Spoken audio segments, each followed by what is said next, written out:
Finally guys, ito na po yung ano namin, ipapakita ko na po sa inyo yung mga old coins namin na collection, ilagay na po namin dito sa organizer na to. So maganda talaga na meron tayong organizer para mas maganda siya tingnan at hindi siya ganun ka, alam mo na yung hiwa-hiwala yung mga coins mo, so dapat meron talaga tayong organizer. Ayan, look.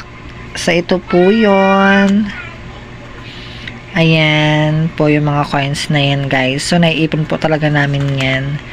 So, 'di ba mas maganda tingnan pag meron tayong pag meron tayong organizer kasi para mas safe yung coins po natin.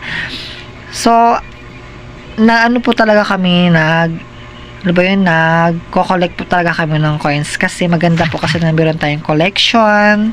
Kasi ika nga sabi nila, hindi naman namin yun nasanayan lang talaga namin na mag-collect kasi ang iba 'di ba, ang sabi nga nila na talagang tataas